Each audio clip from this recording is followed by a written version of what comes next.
Una vez más nos surge la infructuosa necesidad de pensar, así que cual Aristófanes al aire y en la voladora almohada, hoy toca filosofía al aire. Existen varias situaciones que son molestas cuando se desarrolla un partido de fútbol, siendo una de ellas el fuera de lugar o el offside, fenómeno que actualmente se vuelve difícil de determinar aun cuando contamos con herramientas suficientes para determinarlos. Por su mal manejo, al final nos encontramos con eventos que rayan en lo ridículo, al punto de comentar: ¿por qué no te cortas la maldita uña? Si no te gusta el fútbol, no importa. El tema que nos ocupa es lo fuera de lugar. Creo que todos nos hemos sentido fuera de lugar, en muchos sentidos. Ahora, por ejemplo, si no estás familiarizado con el fútbol, puede que te esté pasando. Normalmente lo entendemos como un no debería de estar aquí. Lo interesante es que el viraje que más abordamos en este tipo de casos es el de la responsabilidad propia, o culpa en el peor de los casos, de suerte que decimos, hubiera hecho esto, hubiera pensado en esto, etcétera, etcétera, etcétera. No obstante, hay situaciones que escapan de nuestro margen de acción, lo que no lo hace menos bochornoso, pero quizá nos brinde luz para intentar cambiarlo. Una situación incómoda para mí es el baile, porque no me gusta bailar. De suerte que cuando era joven, bueno, más joven, muchas veces me sentí fuera de lugar, en 15 años, en una fiesta familiar cualquiera, etcétera. Más desde una perspectiva de adolescente, quizás se pensaría: ¿qué siniestros se ven esos individuos? No entiendo por qué hacen eso. ¿Por qué no es otra cosa? Tantos años que han transcurrido y continuamos con el patético cortejo de los simios. Subsando el sentir del adolescente, que de hecho hay un CSPS que lo explica muy bien, la reflexión más sencilla que podrías lanzar es: ¿qué es más fácil? ¿Que aprendas a bailar, hijo de toda tu puta madre, te integres y te dejes de pendejadas? ¿O que de súbito todo cambie solo porque a ti te molesta? Evidentemente la primera opción es la que tendríamos que tomar. Sin embargo, nos encontramos con un falso dilema, porque hay muchas otras opciones. En dicho escenario existe un margen de acción y objetivos claros que nos puede o no favorecer, pero no necesariamente lo tiene que hacer. No obstante, existen otros donde tal margen se diluye, se esconde y o se olvida. Además de que lo podemos entender o supone la obligación, el bienestar de todos. ¿A qué escenario me refiero? ¿De qué lugar hablamos? Del espacio público, de particular, de nuestro país, como la cosa tangible que tiene edificios, casas y demás cosas. Cuando eres del Estado de México, aquí en México, saludos extranjeros del futuro, sucede que ir a la capital, a la gran ciudad, es toda una odisea, sin guardar ningún tipo de proporción. Normalmente la gente que vivimos aquí, pues es pobre, ¿no? Sopesando la ambigüedad de este término, la mayoría de los estadounidenses optamos por el transporte público, aun cuando nos dirigimos a la ciudad por fines de esparcimiento. Esto por dos motivos. Primero, suele ser más práctico. Y segundo, no tenemos automóviles. Respecto al primer punto, pues tengo mis dudas, ¿no? Porque el término comodidad se presta a la interpretación de práctico. Quizá por tiempo y dinero es mejor el metro, pero habrá quien prefiera la comodidad y seguridad que representa ir en su vehículo.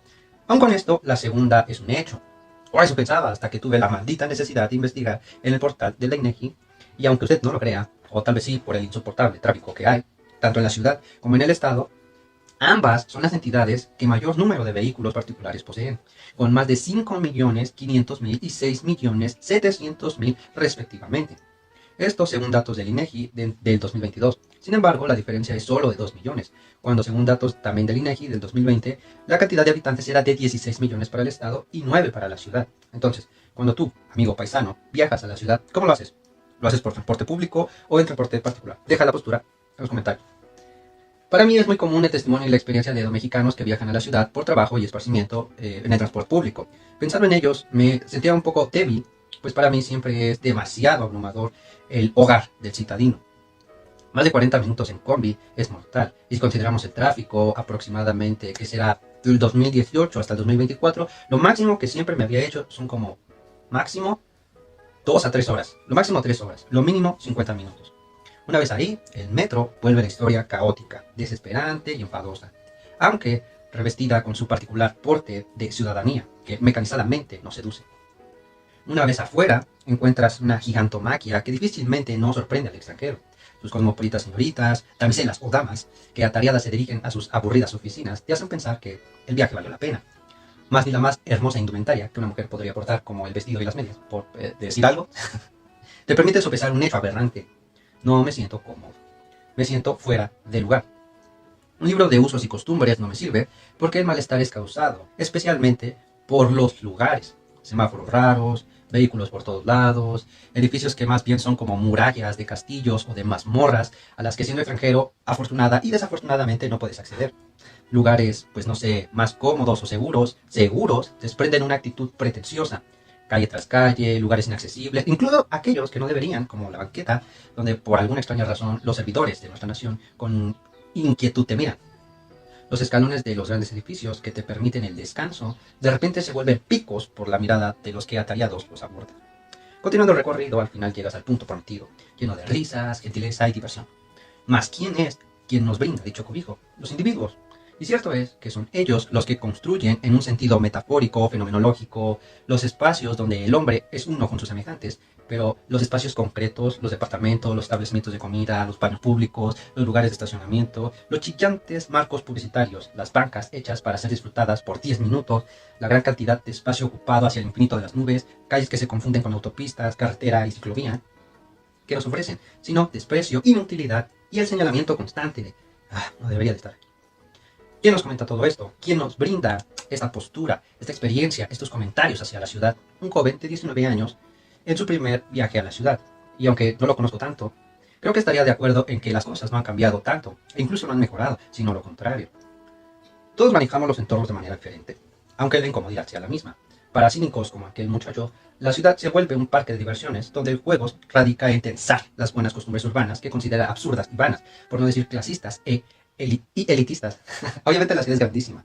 Los lugares que atravesó los consideraríamos como propios para el turista pobre. Hay lugares más hogareños, más parecidos al estado que la ciudad, los cuales casi que necesariamente se encuentran en la periferia. Fenómeno que no resulta raro, porque mientras el perímetro se encuentre bien, por el progreso industrial y, ¿cómo llamarlo?, novedoso, cosmopolita, acartonado, como el buen necio que soy, entiendo que cuando uno señala problemáticas o puntos negativos o menesteres de relevancia para la vida misma del citadino, en lugar de un individuo, digamos que dicho individuo se ve tentado a predicar: si no te gusta, regresate a tu puto pueblo. Exhorto que sigo, pero que no abone nada, porque cuando un lugar incomoda tanto, no es gratuito, es decir, no falta aclimatarse, idea que seguramente muchos citadinos inconformes estarían que sostendrían. En este caso, como mexicanos que somos, deberíamos de tener la seguridad de sentirnos como en casa en cualquier lugar que estemos de la República Mexicana.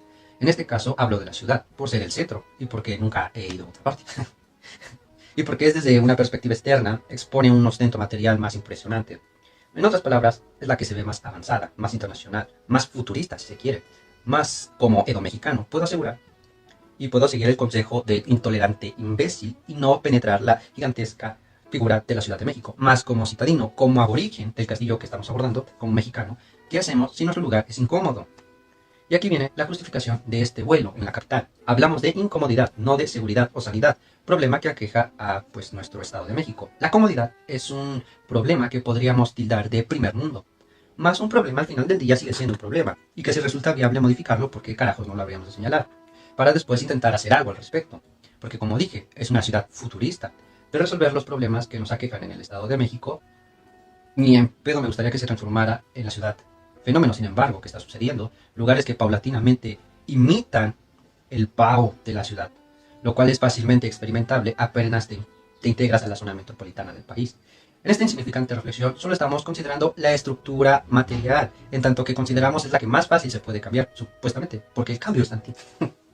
Hablando un poco en serio, si fácilmente se nota un problema en una alcaldía como la falta de coladeras, el robo constante al transeúnte en zonas presenciales, el mal uso de algunos individuos del espacio común, la falta de agua, etc., pues no son problemas que necesitan un cambio de espíritu en nuestro país, un cambio de ideología radical. Simplemente se ocupa de que algunos individuos hagan su maldito trabajo. ¿Más quiénes son esos individuos? ¿Dónde los encontramos? ¿Con quiénes acudimos?